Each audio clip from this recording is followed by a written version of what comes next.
Hi guys, Helga from Helga's Pennsylvania Cooking here, and today we're going to talk rototillers, specifically an electric one. Steve, Rob, and I were talking about tilling up our gardens here for the winter, and I mentioned that I actually had this done in the spring by a Mennonite guy that is retired and loves to go around and do these ridiculously cheap, and he has a nice bigger Kubota tractor than we do, and the big rototiller on the end, and I mean, he makes this gorgeous. If you saw my first garden vid of the season, you can see just how nice it makes this. However, before I had him, I had a small rototiller. I'd wanted a Mantis, which I believe is what Steve Rob has. I couldn't quite afford one at the time, but I needed the garden done. So I got a good deal, actually, on an electric rototiller. And he was asking me what I thought about them, and so I'm going to show you mine today. This is what I do most of my cultivating with. And my garden is 36 by 20, roughly, give or take a couple feet. And I have done this whole garden with this small electric tiller. So I'm going to give you a shot here and you can see what it looks like, and then we're going to go over what I like about it, what I don't, and show you how it works. Okay guys, I'll show you what the whole thing looks like here. It's not real big. It is a GreenWorks. They make actually some other electric garden stuff, mostly for suburbanites and towners, but you know, it actually works pretty good. And I'll show you the specifics on it. Let's see here. Specifics on it is it's a 120 volt, 60 hertz, 8 amp. It's a 320 RPM speed. The tilling width is 10 1/4 inches, or up to 10 1/4 inches, and the tine diameter is 8.5, and butterscotch is photobombing. Anyway, so that's what the motor is for this. Yeah, this is what happens when you have cats helping. Okay, so something else that I like about this tiller are the blades. So one of the advantages to this, plug that quick for safety. One of the advantages to this is that this has removable tines, removable blades, and you can flip them. I don't know if you can see this. Yeah, I think you can see, but you can reverse these. Alright, and how you lock these on here, in what order, determines actually your tilling width. So you can actually do a closer in for really fine work between smaller rows, or you can have the blades turned out and it'll do a wider swath for you. So here, I'll give you just a good look, if you can see there. But I really like that configuration.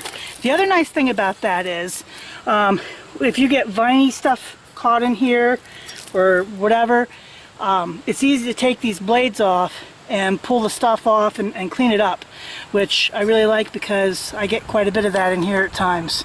So that is a real advantage. So some of the other advantages I like about this little tiller, one being electric, it is really strong. You never hear the motor bog down, ever. The only time I've ever had this stop on me, and it's a building safety feature, is when I've hit a rock in between the tines. And once again, being able to unclip those blades and take them off was great. The other thing is, it's easy to start. There's no pulling, string pulling 50 times to get it to start. It's just on demand right there, and it's quiet. And no exhaust fumes. I have asthma, so exhaust fumes are kind of tough on me, and this really is nice because it doesn't have any of that either. There's only really one drawback, and that is having it hooked to an electrical cord. But on the other hand,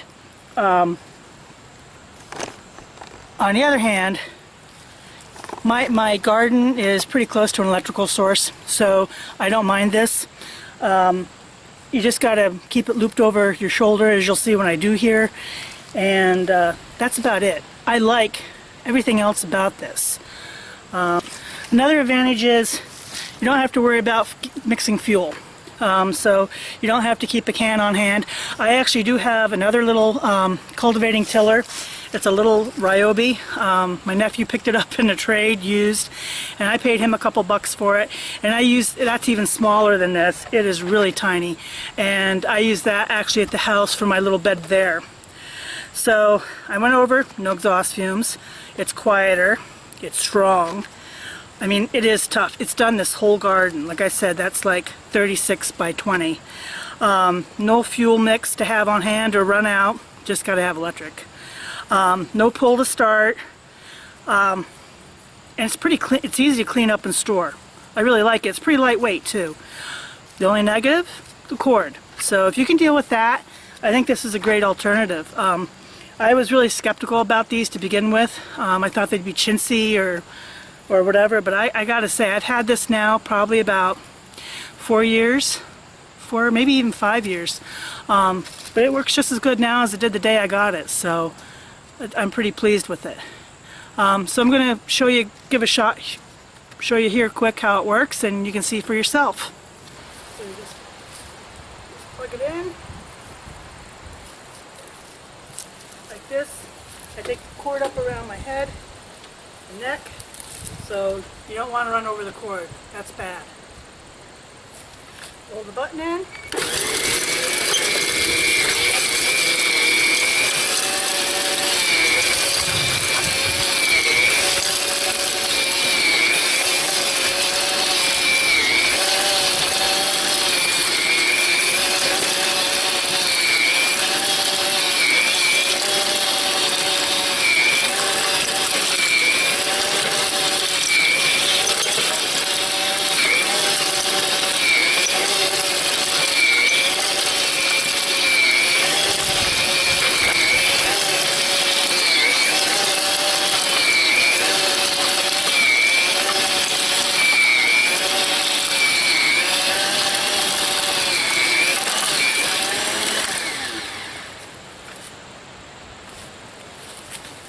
Okay, so just to show you, look how nice this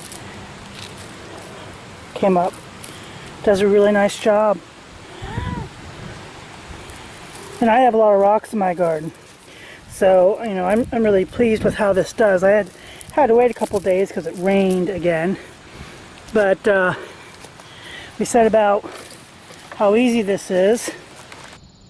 Okay, so cleaning the blades on this, like I said, is really easy. You pull the pin, you just take off the blades like this, and you can take both of them off. I'm trying to do this one-handed here because my camera died, so I'm using my phone. Hang on. Wiggle it just a little bit. Come on. There we go. I won. So there you can see, like I said, it makes it so nice for cleaning. And you can see the blades set up. They can both be turned in or out. Put it back on. And I want the space, so I'm putting that spacer back on because I want to till out and not in. And then you can see here you have more room between the blades. And stick my cotter pin back in. There we go. And we're set. So, and like I said, you can see how loamy this came up. It does a really nice job. So, like I said, my garden is like 36 by 20. I've done the whole thing with it. Yeah, it was some work, but it got the job done before, you know, I made this other arrangement with this guy that comes every spring.